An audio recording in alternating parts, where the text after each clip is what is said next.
মিলাদুন্নবী শব্দের আগে ঈদ লেখা আছে, ঈদে মিলাদুন্নবী শব্দটা একটা লাইনে লেখা আছে। যদি দেখাইতে পারো ওই দিন থেকে আমরাও পালন করব। খোদার কসম, কোরআন শরীফের যত তাফসীর আছে, হাদিস শরীফের যত ব্যাখ্যার কিতাব আছে, আমাদের আহলে সুন্নাত ওয়াল জামাতের আলেমদের যত কিতাব আছে, আবু হানিফার পক্ষ থেকে যত কিতাব আছে, একটা কিতাবের পৃষ্ঠা খুলে যদি দেখাইতে পারো মিলাদুন্নবী শব্দের আগে ঈদ লেখা আছে, ঈদে মিলাদুন্নবী শব্দটা একটা লাইনে লেখা আছে। যদি দেখাইতে পারো ওই দিন থেকে আমরাও পালন করব।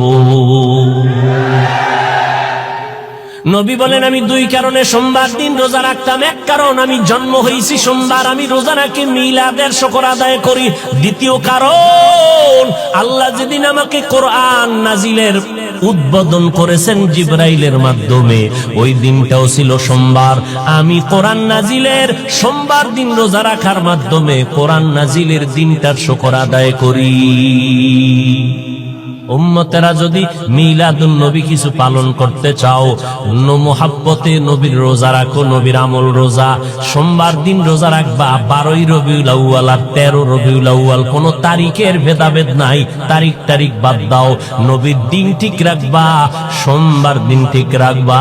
এটা 12 হোক আর যা হোক, কোনো টেনশন নাই। সোমবার দিন রোজা রাখবা, কয় শুধু রবিউল আউয়ালে, কয় না 12 মাস রোজা রাখবা। নবীও রোজা রাখছেন 12 মাস সোমবার দিন, কারণ নবী বুঝাইয়া দিলেন মিলাদুন নবী শুধু বছরে একবার না, 12 মাস মিলাদের আমল করো। কি শুধু রবিউল আউয়ালের 1 মাস মিছিল দিয়া গেলি কই? 11 মাস যে খুঁজেও পাওয়া যায় না। রবিউল আউয়ালের 12 তারিখ বাজার গরম, বাকি 11 মাস গেলা কই বলো? মদিনার নবী প্রত্যেক সোমবার রোজা রেখে প্রমাণ করে দিলেন, আমার মিলাদে খুশি একদিন হলে চলবে না, আমার মিলাদের খুশি থাকতে হবে 12 মাস। কত বাগি জমিনের মধ্যে, দেওয়ানবাগি, রাজারবাগি, কুতুববাগি, কত বাগি বাই রয়েছে জমিনে। রাজারবাগিরা পোস্টার ছাপায় দিছে, সাইয়্যিদুল আইয়াদ, একদিন হবে না 90 দিন হবে। সাইয়্যিদুল আইয়াদ মানে কি? কয় সব ঈদের সরদার ঈদে মিলাদুন নবী। খোদার কসম, কোরআন শরীফের যত তাফসীর আছে, হাদিস শরীফের যত ব্যাখ্যার কিতাব আছে, আমাদের আহলে সুন্নাত ওয়াল জামাতের আলেমদের যত কিতাব আছে, আবু হানিফার পক্ষ থেকে যত কিতাব আছে, একটা কিতাবের পৃষ্ঠা খুলে যদি দেখাইতে পারো মিলাদুন্নবী শব্দের আগে ঈদ লেখা আছে, ঈদে মিলাদুন্নবী শব্দটা একটা লাইনে লেখা আছে। যদি দেখাইতে পারো ওই দিন থেকে আমরাও পালন করব। দান্দাবাজি কয়দিন? আজরাইল আসবে না যতদিন। আজরাইল যেদিন আসবে ওদিন সব মুখোশ উন্মোচন হয়ে যাবে। পয়গম্বরের আদর্শ, উত্তম আদর্শ নিয়ে আসলেন। কেমন নবীর উত্তম আদর্শ! আমার নবীর উত্তম আদর্শের মতো আদর্শ জমিনে আর নাই।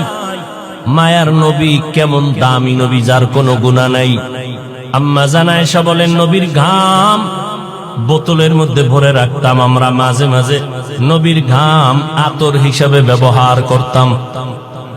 কেমন মায়ার নবী আমার! নবী একদিন হাঁটতেছেন, নবী তো একদিক দিকে তাকায় হাঁটতেছেন, নজর নিচে, কিন্তু কানের মধ্যে আওয়াজ আসতেছে পেছনে যারা কারা হাঁটতেছে। দেখেন না, এমপি সাহেব আসবে, চেয়ারম্যান আসবে, দলে সাঙ্গ ভাঙ্গ আছে না নাই? ভাব অন্যরকম। আমি বক্তা হয়ে আসছি, আমার খাদেম খুদ্দমের অভাব নাই, গাড়ি হাঁকাই আসলাম। মদিনার নবী যাচ্ছেন কোথাও, পেছনে আওয়াজ আসতেছে, সাহাবায়ে কেরামের দল আছে। নবী জায়গায় বসে পড়লেন, সাহাবায়ে কেরাম বসে পড়লেন। সাহাবায়ে কেরাম জিজ্ঞাসা করলেন, নবী বসলেন কেন? বুঝতে পারি নাই। কয়, তোমরা আমার পেছনে হাঁটো, মানুষ মনে করবে আমি কত জানি দামি, আমার দবদবা আর কত শান শওকাত। আমি এটা দেখানোর জন্য দুনিয়ার মধ্যে আসি নাই। আল্লাহ পাক আমাকে চূড়ান্ত আদব শিক্ষা দিয়েছেন, আদাবানি রব্বি ফা আহসানা তাদিবি।